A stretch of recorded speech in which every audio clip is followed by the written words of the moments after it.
Hello and welcome to Alita Dogma Shades of Murder, a podcast where I will share and discuss tales of true crime, mysteries, and all things dark and macabre. If you eat, play, and dream in shades of murder like me, then welcome, my kindred spirits, to your new podcast home. If you enjoyed this show, please remember to like, share, comment, rate, and subscribe so I can present more stories to you and we can all embrace the love, the darkness together. All of my social media and contact information you can find in the links below. Please be forewarned that each episode contains specific and at times very graphic and disturbing details of the case and may not be intended for all audiences. Familicide, family annihilation, familial homicide. All of these are different terms that describe the killing of one's own family, which all fit under the umbrella term of mass murder. How familicide is quantified is quite complicated, and it is often not agreed upon by law enforcement nor researchers.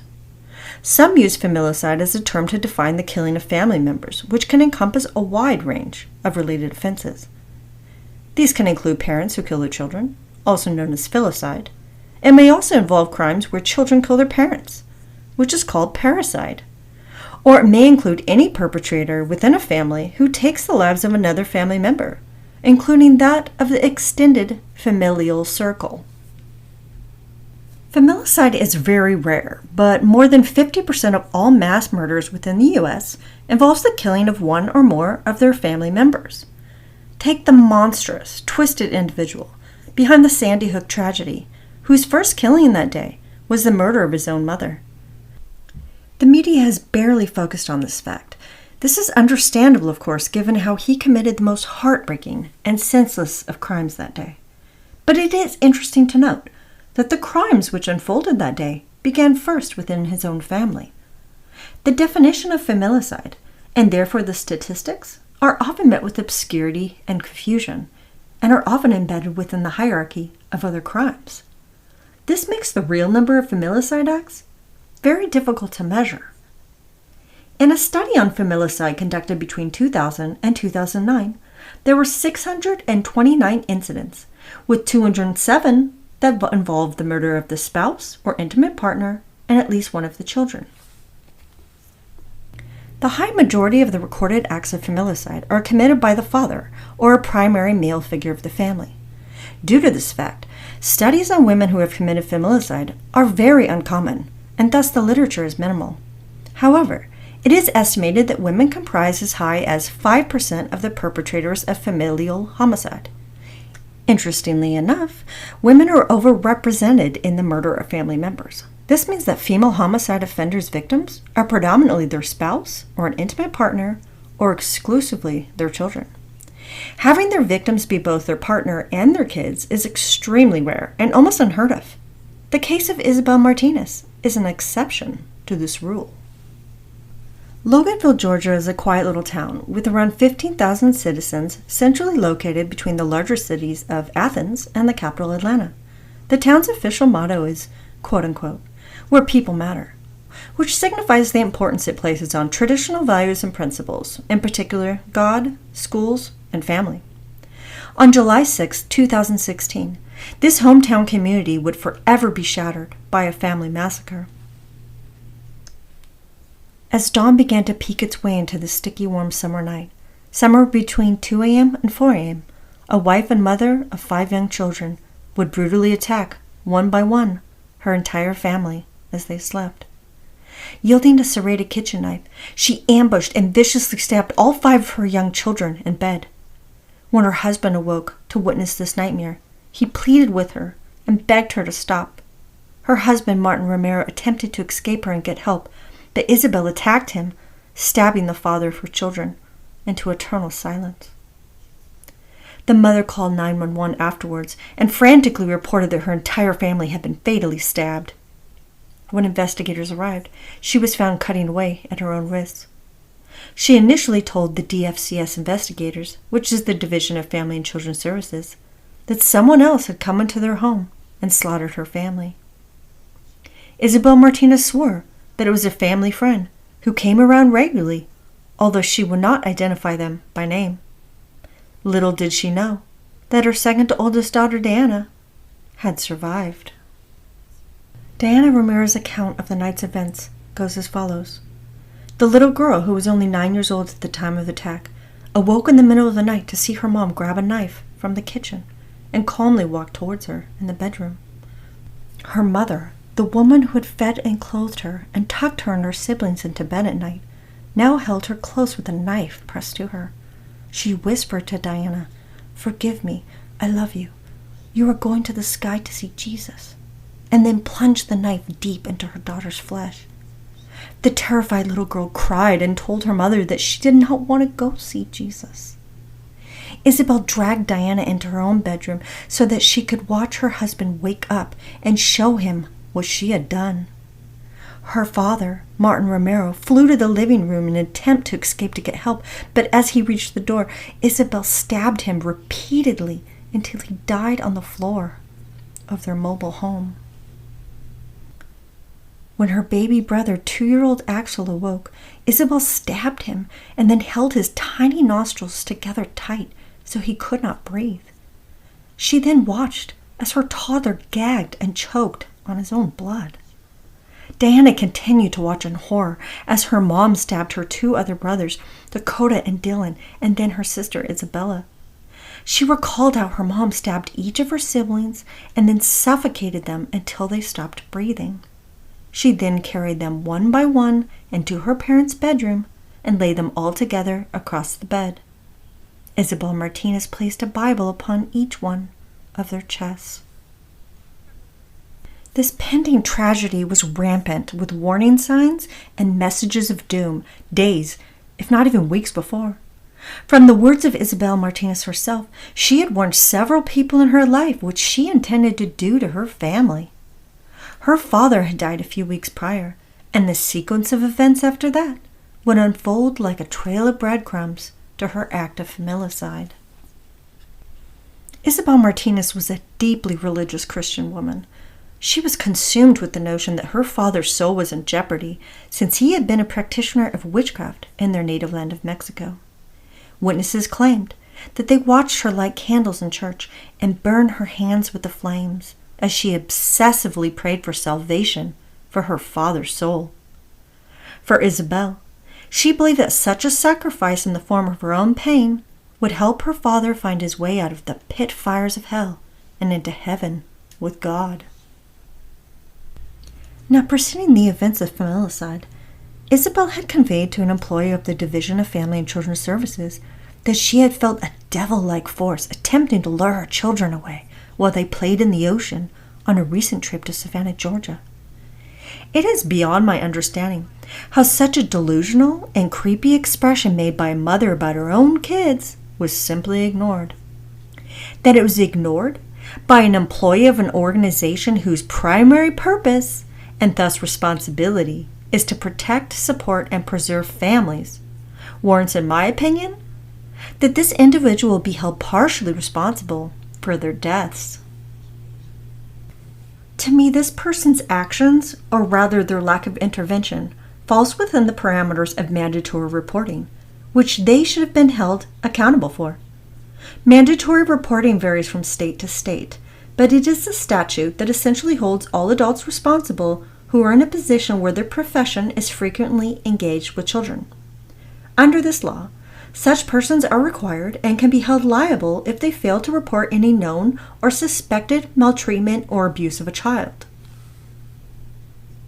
The most obvious examples of mandatory reporters would be teachers, physicians, members of law enforcement, therapists, counselors, child care providers, and of course, social workers. Some states apply the statute to all adults, no matter what their profession is. Georgia's statute includes those professions aforementioned, in addition to those who process or produce visual or printed materials, such as someone who processes private film. Needless to say, at the very least, this person who neglected to report these strange and disturbing comments a mother made regarding the lives of her children should have led to their dismissal in this position. Their decision to not report this concern, or even bring up the matter to someone else, is justifiably infuriating. In 2015, strangely enough, the family had been investigated regarding allegations that Isabel's husband, Martin Romero, had harshly disciplined their kids. It was alleged that he struck them with a belt and a phone charger cord when they would refuse to stay asleep at night. It was decided at the time that the kids were in a healthy, happy, and loving environment without any real risk posed to them. How ironic that it was the dad who was considered a legitimate threat to the family. It was not only the Division of Family and Children's Services who ignored the dire warnings which Isabel clearly had given them. After her father had died, Isabel told different members of her family, in particular one of her husband's cousins, Griselda, how she was willing to do whatever it took to save his soul and rescue her father from hell. Griselda, after the tragedy had already happened, told investigators how Isabel had told her that she had made a promise to hand over her children to an evil force. Her husband's niece, Johanna, also reported after the fact to investigators that Isabel had said that she was even willing to make a deal with God to take her own kids if she could have her father back. Another niece, Edith, revealed how Isabel had shared only 4 days before the murders that she would, quote-unquote, put to sleep her family. How and why all of these cries for help, these obvious messages that these innocent young children were in grave danger from their mother, were brushed aside, can only be answered by those who experienced it themselves. I personally cannot imagine someone telling me these things, especially a parent, and taking any chance of their coming to fruition by failing to report my concerns to the authorities. Orlando, who was her husband Martin Romero's brother, also gave insight into Isabel's mental state preceding the events. Apparently, he was worried about his wife and had recently taken her to a doctor to prescribe her antidepressants. I could not find any information or if it was known how long before the familicide this attempt at medical assistance occurred, and if and how often she was taking the antidepressants. But at least her husband cared enough to try to help her. It was also confessed by Isabel Martinez herself how she had visited a priest 2 weeks prior to killing her family. She had shared with the priest that she believed that bad people were after her, but the priest told her that it was all in her head.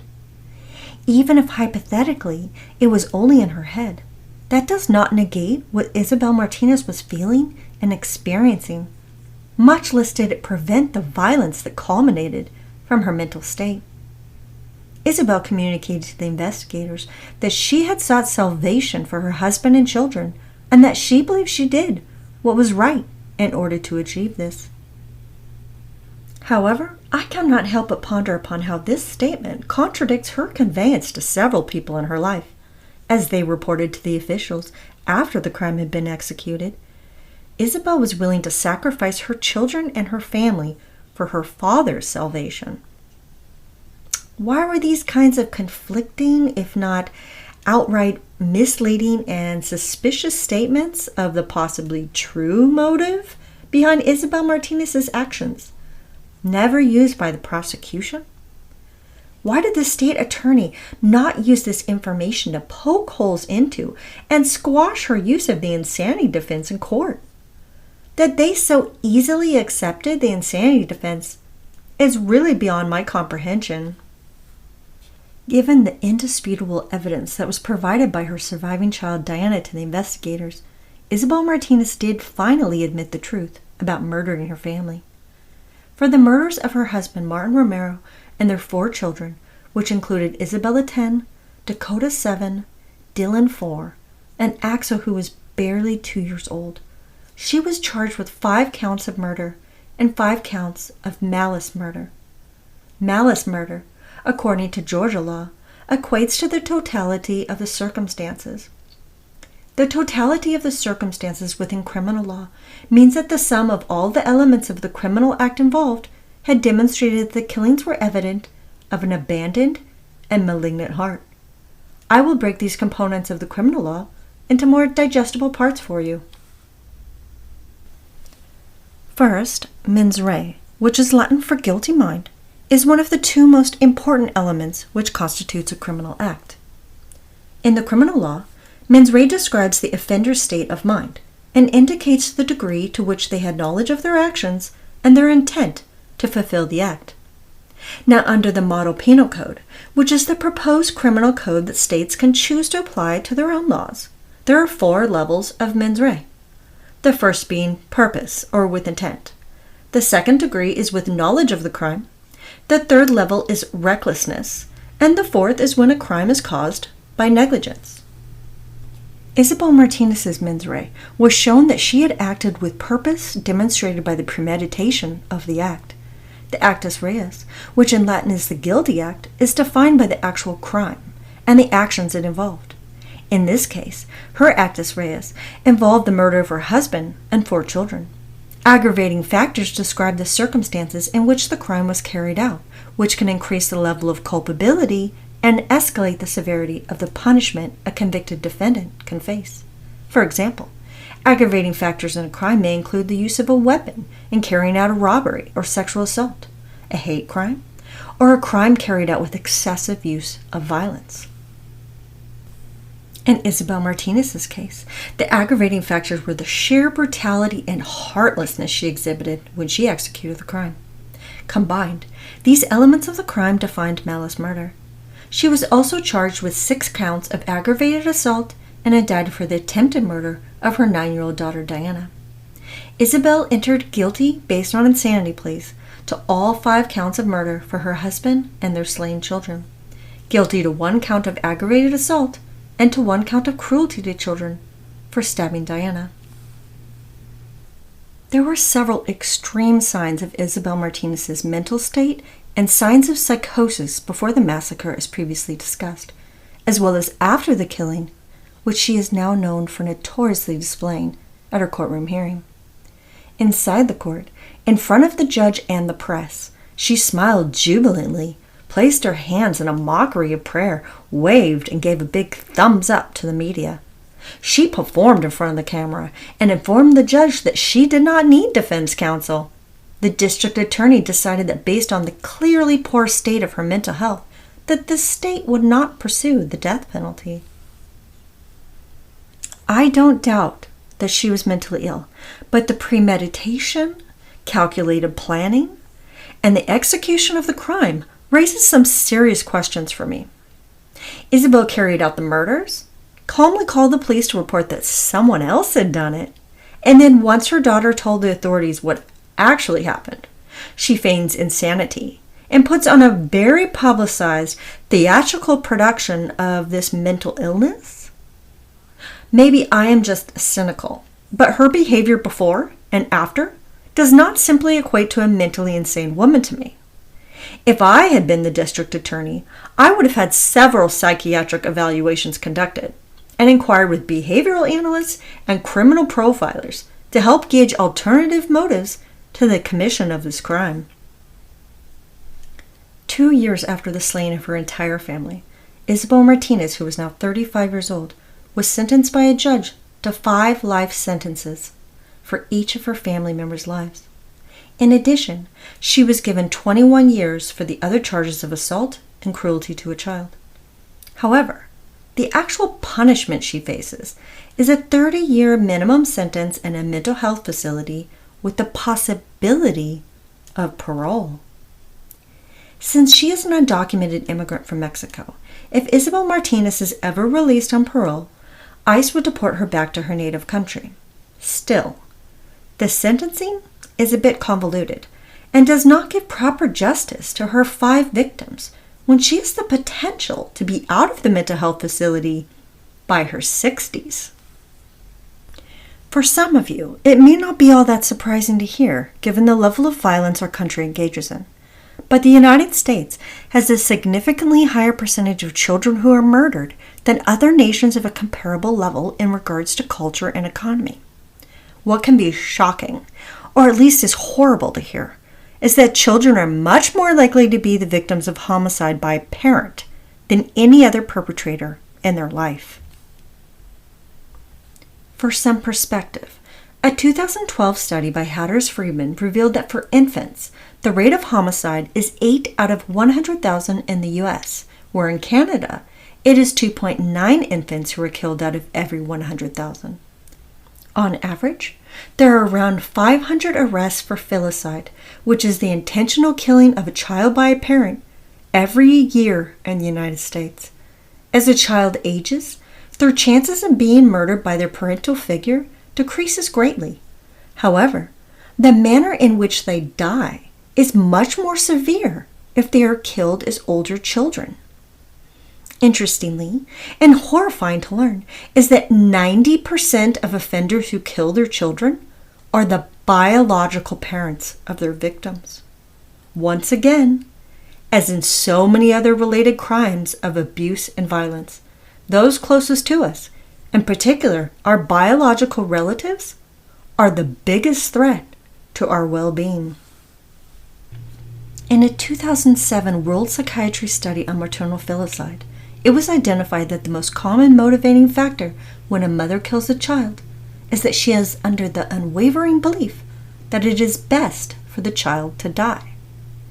What is so interesting and hypocritical about the criminal justice system, which unfortunately tends to reflect society's warped perspective of all mothers and most women who kill, is that they are treated with great disparity in comparison to men who commit the exact same crimes. Women who kill are by far dealt with more leniency in the courts and given far less severe sentences than men who commit homicide. Specifically, when it comes to parents who kill their children, women faced an average prison term of 17 years, where men are regularly faced with life imprisonment, and some were even given the death penalty.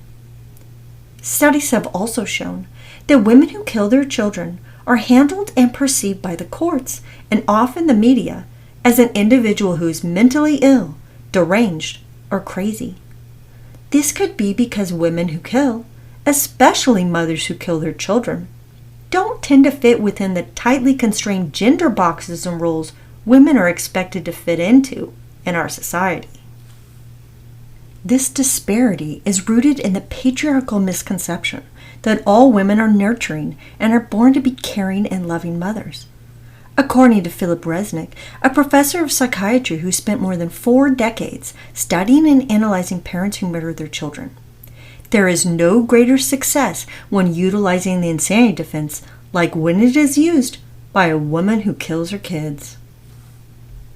The insanity defense as a type of plea can be utilized by a defendant in all but 4 states, those being identified as Idaho, Kansas, Utah, and Montana.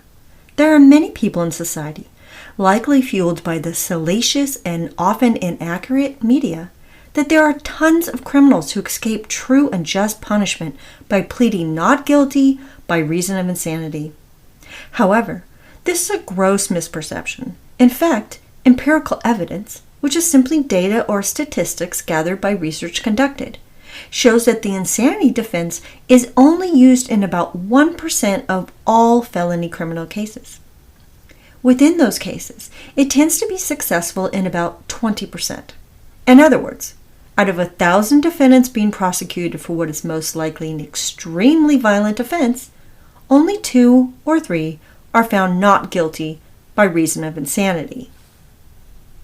Studies also demonstrate that it is a very risky move for the defendant to make. This is because if their defense strategy does not work and they are found guilty, that person will likely spend as much as 22% longer in prison than a defendant who did not use this plea. For defendants who do succeed applying the insanity defense in a criminal court, only 1% are ever released, 4% are released under very specific conditions, and 90% spend significantly more time incarcerated in a mental institution than they would have spent for the same crime committed had they been within the prison system.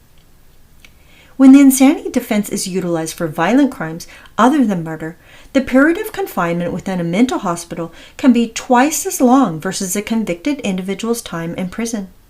For non-violent crimes, a defendant can spend as much as 10 times longer inside a mental health facility. The insanity defense is an affirmative defense and has specific criteria which the defendant must be proven to have met.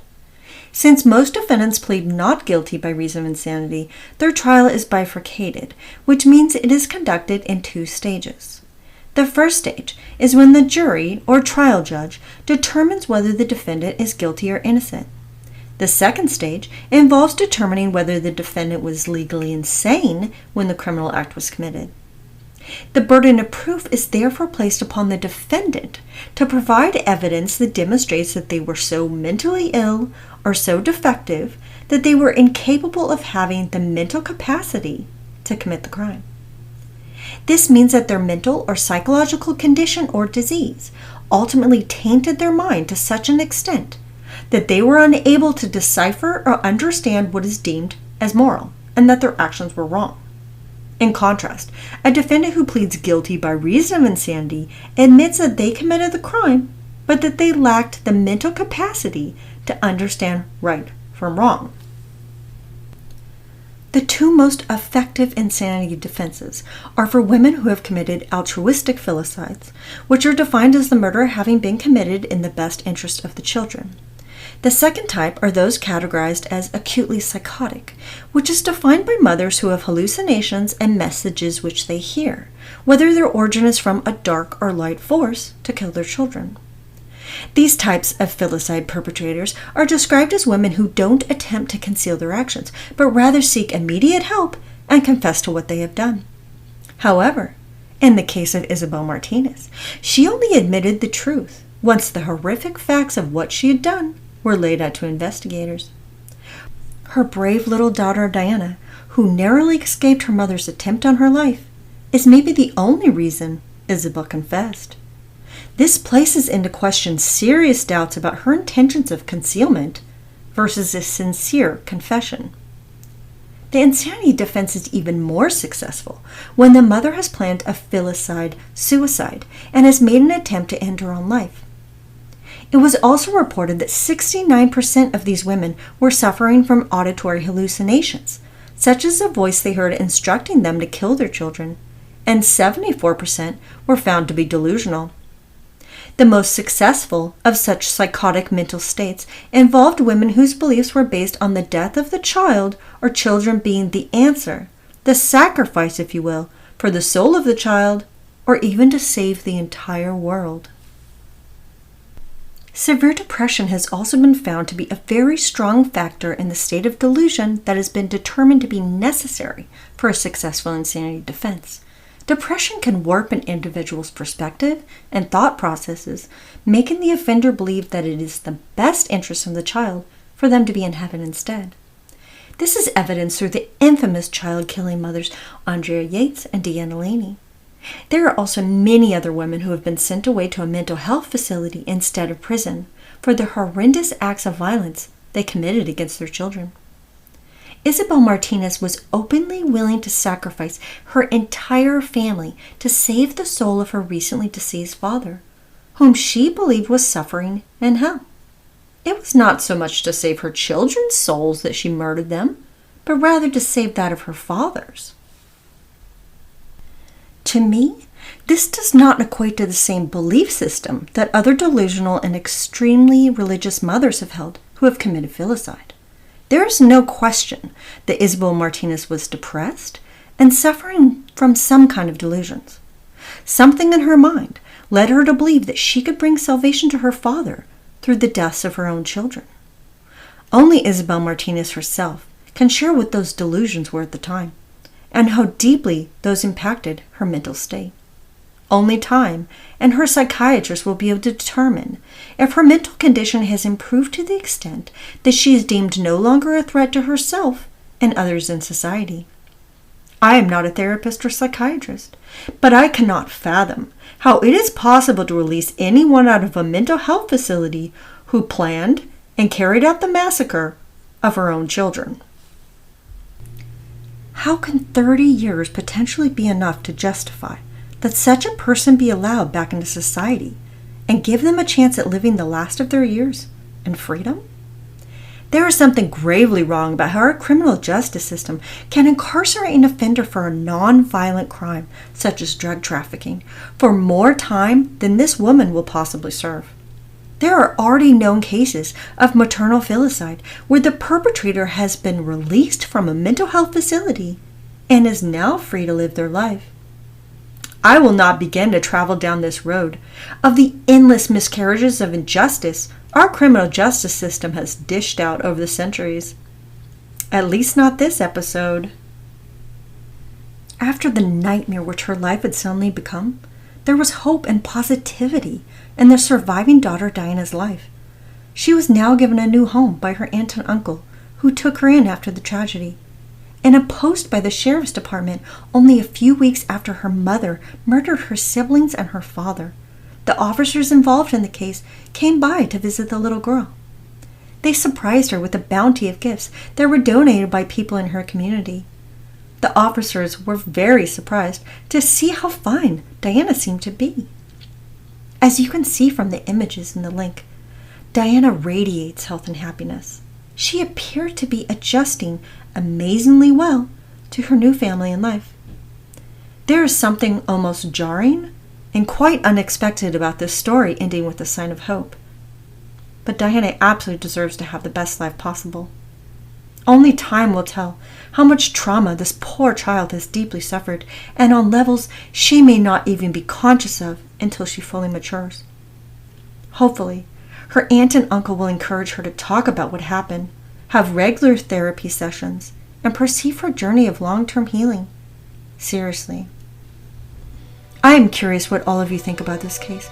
Do you believe that Isabel Martinez was so mentally ill that she could not understand right from wrong? Or if she did, that she was mentally incapable of acting out in a moral way? Do you think that a minimum of 30 years inside a mental health facility with the chance of release gives justice to her victims? Thank you so much for listening.